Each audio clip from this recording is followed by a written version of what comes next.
Hello and welcome to Purpose Rwanda TV show. My name is Lavi Mutangachuro and I'm your host today. If it's your first time to tune into Purpose Rwanda TV show, I just want to let you know that this show intends to create a positive, addiction-free and purpose-driven generation. At Purpose Rwanda, we believe that it all starts with an individual. The transformation begins with an individual and then goes to the family, community, and later affects the entire nation.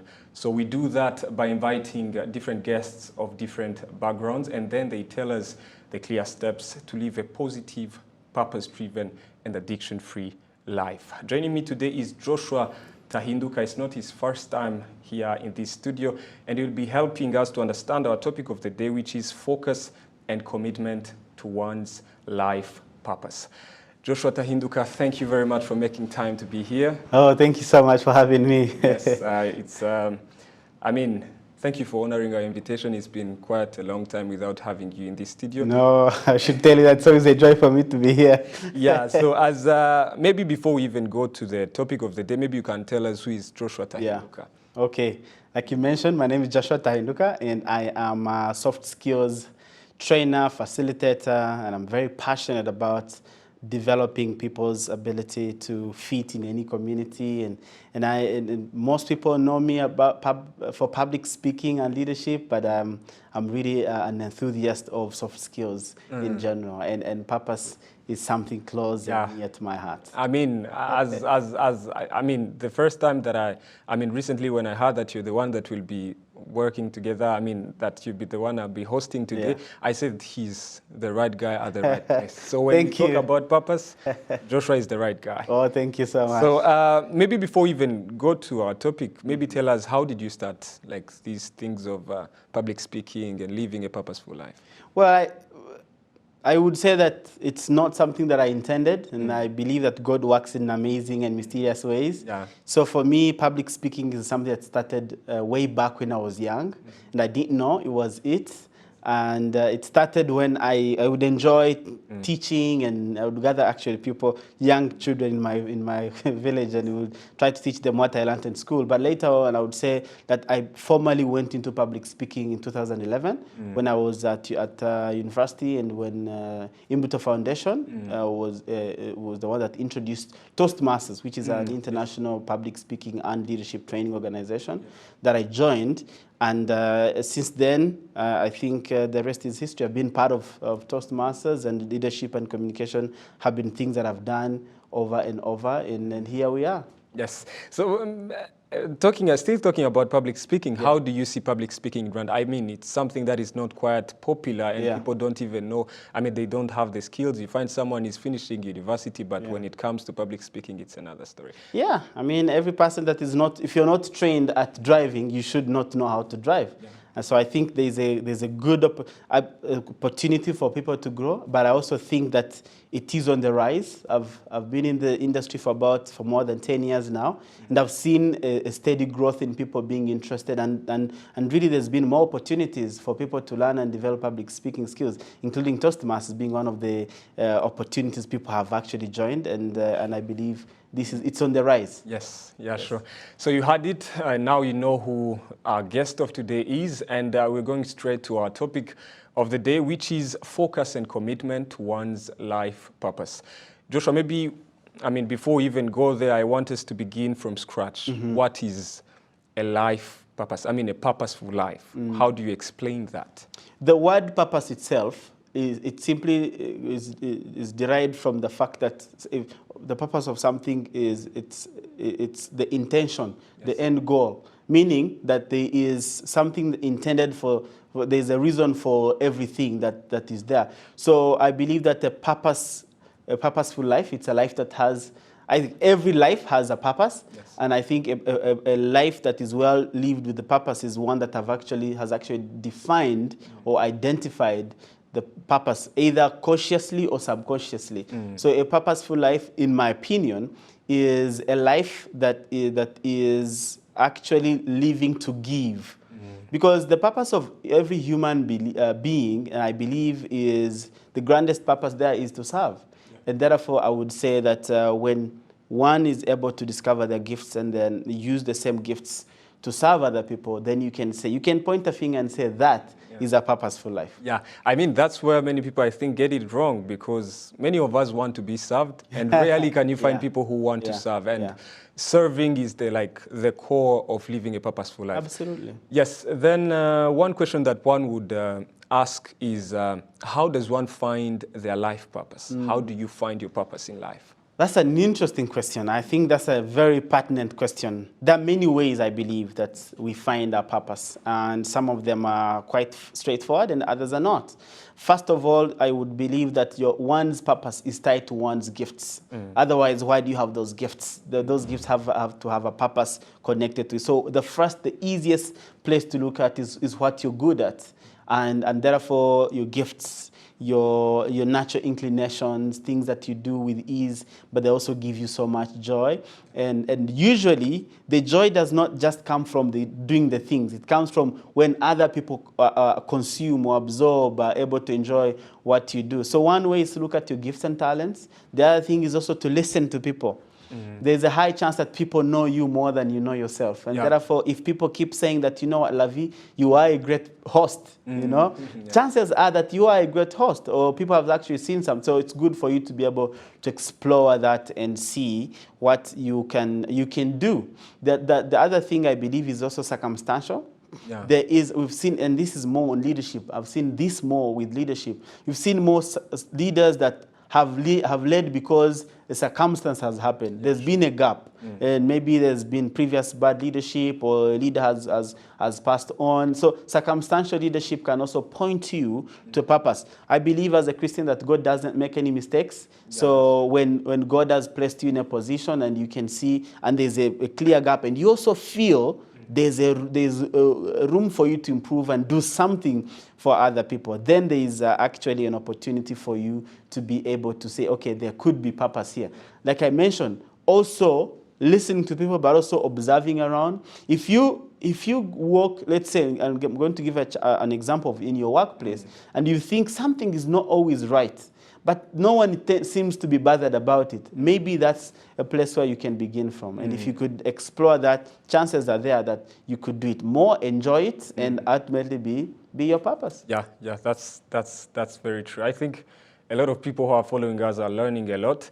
And there is this second point that you raised concerning someone telling you what you're good at.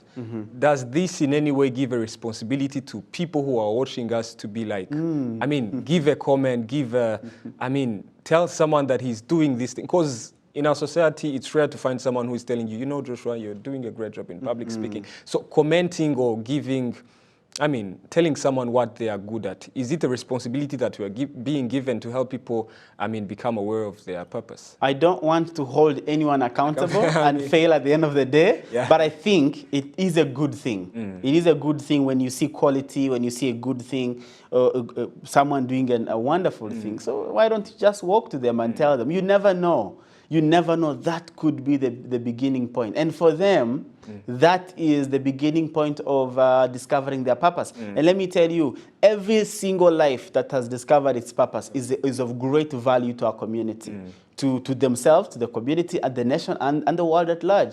So you do a great deal, you do a world a great deal when you walk onto a young person and tell them, you know what, I see something in you, I see you can do this. And if you know where you can point them to, just point them a finger and say, you know what, why don't you just talk to Lavi, maybe he could mentor you, or talk to Joshua, maybe he could actually guide you. And that would be an amazing thing. Yeah, you raised a good point, the one that you just concluded on like connection, connecting one to the other. How do you, what value do you give to connection in realizing one's life? One person say that your network determines your net worth. That's the thing. That's true. But I also believe that your network determines almost everything in your life. People that know you, that's why people are absolutely important in our lives. So people that know you determine all kinds of things that you, especially that you live, they really shape your life. So I think it's absolutely crucial and important. The people that you know I don't think that all the people that shine, the stars, the successful people, it's because of their natural ability. It's also because of the people they were able to meet. You know, you just walking, you meet someone who knows someone, and they know someone. They point you to someone. At the end of the day, you are someone yourself. Yeah, that's very true. Connections. I don't know how I can stress this enough, but even to my own, I mean, according to my life background and anything, you can't be where you are today unless someone gave a helping hand. Absolutely. Then maybe one more question that one would ask, what do we benefit from having individuals who know their life purpose? My God, everything. I think we have, like I mentioned, the world is screaming for all of us to know and discover our purpose. Because the world is indeed a better place when we are able to discover our purposes. I'll give you an example. Just imagine if we are building a certain building. All right, and for a building like Convention Center to stand, trust me, there are different experts that have worked on that building. Just imagine if everyone that comes to this building is an expert at what they do, is passionate about what they do. They're driven to do it to perfection. And that's what really your purpose does. When you discover your purpose and, like I mentioned, inclined to your abilities and natural abilities, and you enjoy it. So your chances of doing an excellent job are not just good, they're great.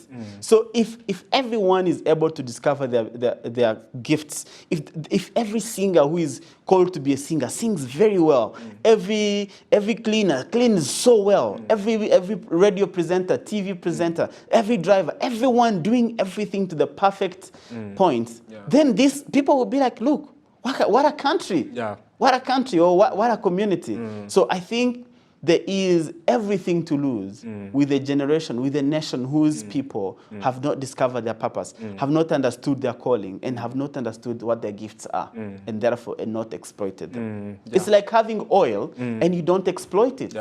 It's people they live the same life. But when exploited oil, refined, then everything becomes better. And everyone, of course, can benefit. Absolutely. Yeah, that's the thing. If you're just tuning in, this is Purpose Rwanda TV show, and today we're discussing about focus and commitment to one's life purpose. And I'm with my guest today, Joshua TAHINDUKA. So Joshua, now that we know what purpose is, we know how to find your purpose in life, do you think there are challenges along the way to living a purposeful life? I think they are. I think they are. We live in a world that everything has a notification, and therefore everything is a distraction. And some of the distractions do not come on your phone. They also come in the people that you hang out with. They come with the environments in which you are born. There are several constrictions around that, and maybe funny beliefs and all that around us, and people who don't, being in an environment where you're not encouraged to actually stand out and explore your talents. And one of those areas is public speaking. And I know some people who think that people that speak, eloquently, not eloquently, but like to speak, is welcomed with a negative connotation. So some areas are constricted by the fact that there is no proper guidance. So I think for me, the first hurdle is ignorance, not knowing. Not knowing. Yeah, not knowing what your gift is, or therefore your purpose is, would be in life. So one is not knowing. The second one is lack of proper shaping and education. You could know. You could know. Many young people know that they, or at least have that gut feeling that they are gifted, but they don't have opportunities. A good footballer, your chances of making it to the highest level, Premier League, for example, is so slim from Rwanda. And now I think we've seen more efforts by the government and other people trying to create opportunities for academies and stuff. And I wish we had academies for everything, for every ability. We had academies for singing, for mopping, for cleaning, for driving, to groom people as early as possible, to give them a head start in life. So I think for me, that would be a challenge, but there could be other self-inflicted challenges and things like addiction.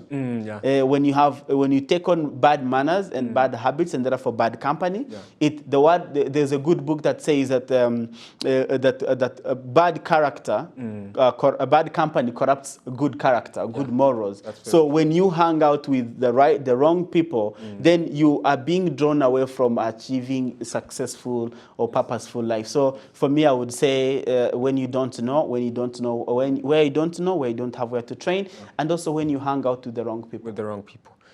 Yeah, that's very informative. I mean, that's everything. Now, how does one, let's say you're living this purpose of yours, you're living a purposeful life, you're living a purpose-driven life, a positive life, as we say at Purpose Rwanda, and how do you make sure that you're still on track? How do you make it to the finish line? Like, how do you avoid all those challenges that you meet along the way and remain focused and committed to your life purpose, as the topic of the day says? I think the word is focus, my brother. The word is focus, because there is a lot, like I mentioned, there's a lot that is pulling you away. I don't know what it is with doing the right thing. There's always distractions along the way. There's always this cool thing, and especially when you're young, there's a lot that is pulling you apart. But I think the first thing is, when you understand that this is your calling, then surround yourself with the right people. Change the people you work with, because I don't care who you are. You are always going to be changed or influenced by people, the people that you are around. Someone say that you are just an average of the people, or of all the people you work with, you spend your time with. So for me, the first thing is making sure that you have the right people that you work with, and you have the right accountability mechanism, especially when you're a little bit older. Then you surround yourself with men or women that you think would hold you accountable, and you would also be vulnerable and accountable to, and be open to. So that gives you a community, a village to work with. Then also spend more time. It's all about prioritizing your time. Spend more time in the area that is within your calling or your purpose. That means that you will be you consume, you'll be learning, you'll be spending more time around that, and you won't have enough time to be diverted by a bad crowd, or some places you are not supposed to be. And I have to mention, many a times we say bad people, bad places. Sometimes it's also a wrong place, not a bad place necessarily. Wrong time, wrong place, wrong time. You're supposed to be working out. Maybe you are called to be a footballer, working out, keeping yourself in shape, and then you go where you meet your friends and you hang out and have a good conversation. It's not wrong to have a conversation, but is it the right time? Is it what you're supposed to be doing? So have a plan of what you want to do in terms of your timetable of the things you want to do. Surround yourself with the right people, fellow footballers, if you want to be a footballer, and then spend more time listening and learning and reading and playing. If you are a footballer, using the same analogy, keep yourself in that environment. And then whenever you have an opportunity, go out and give. Because the other thing is, we grow when we do. So training yourself alone is not enough. You have to go out there and try out the things you've been training, because that's how growth eventually happens. Now, the other question that one would ask, coming back to the core thing of Purpose Rwanda, which is like creating an addiction-free society.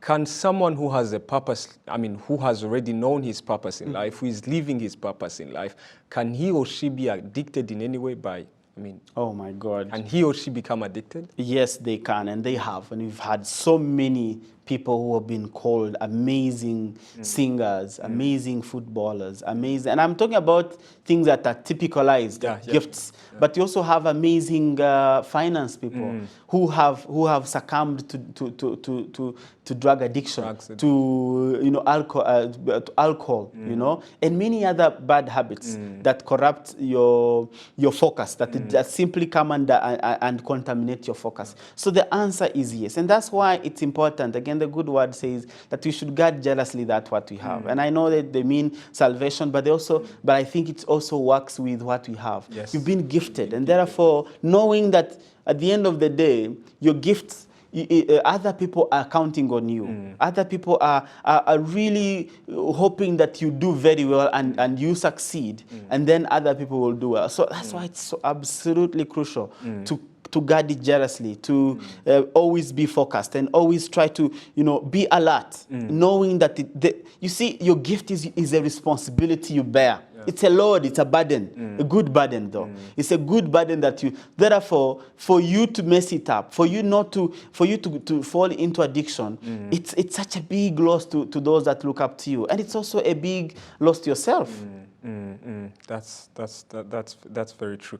Maybe there is someone who is following us and is addicted to something. When we talk about addiction, it's not necessarily alcohol or even drugs per se, but it's also, you can also be addicted to sex and later on contract STDs. And of course, I mean, STDs means sexually transmitted diseases for those of you who don't know, but I'm very sure many of you know already that wording.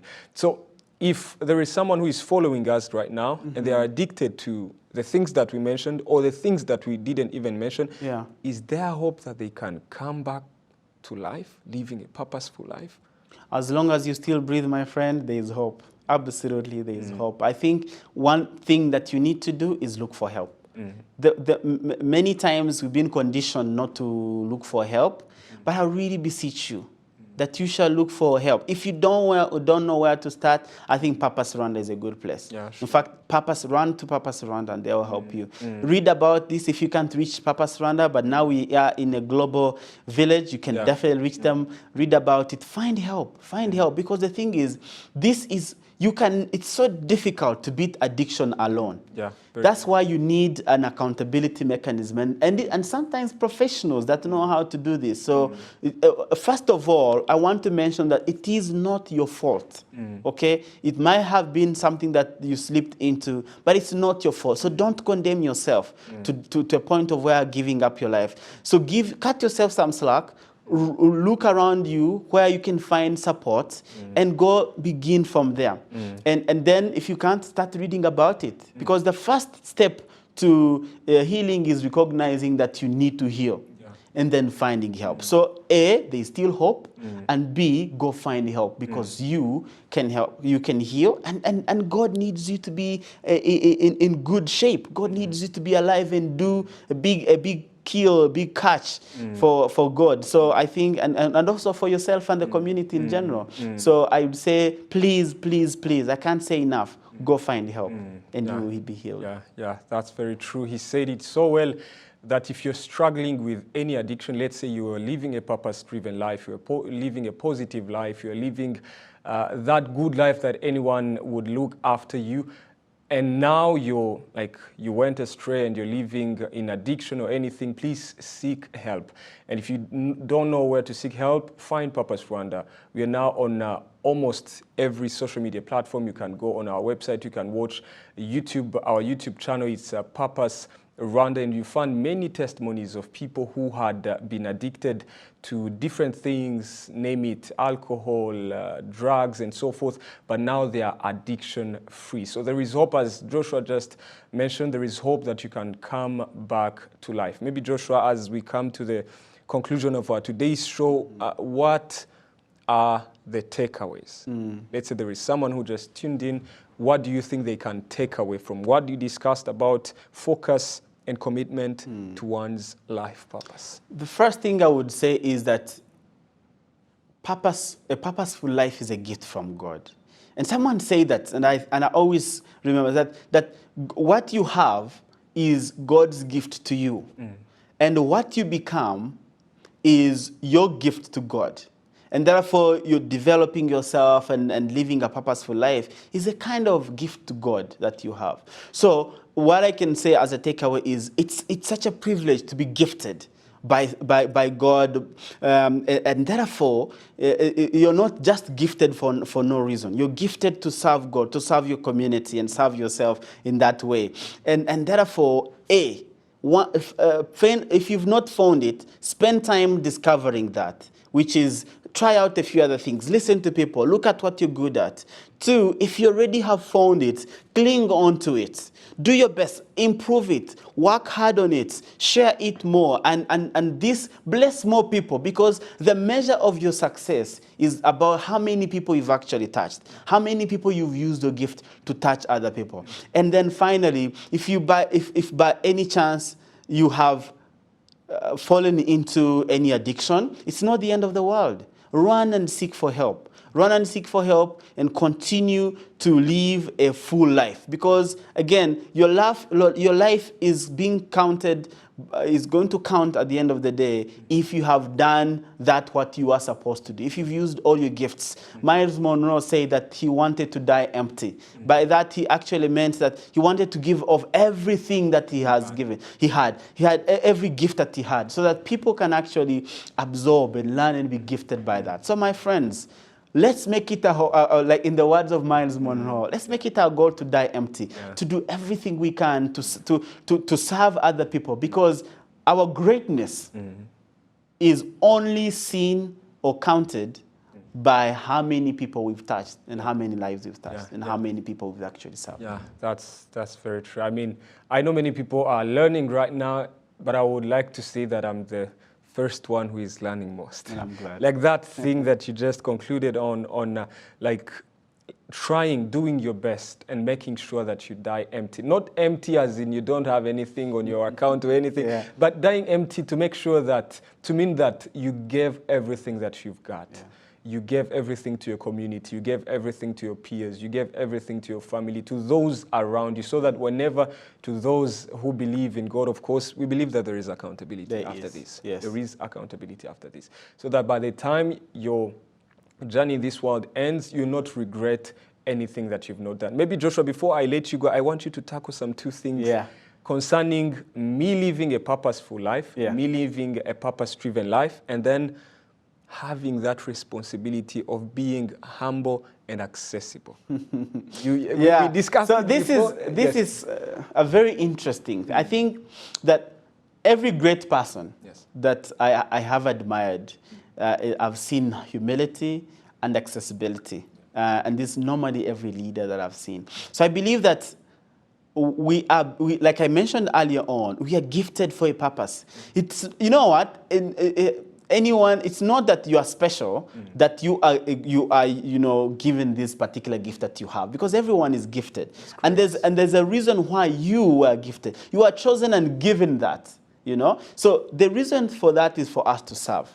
And therefore, what humility does, it puts you in a place for constant learning, but also constant giving. And look, the world is built in such a way, life is built in such a way, that it rewards people that give, that serve, that are humble. So I think humility is a great quality for every one of us to have, and it simply catalyzes our growth.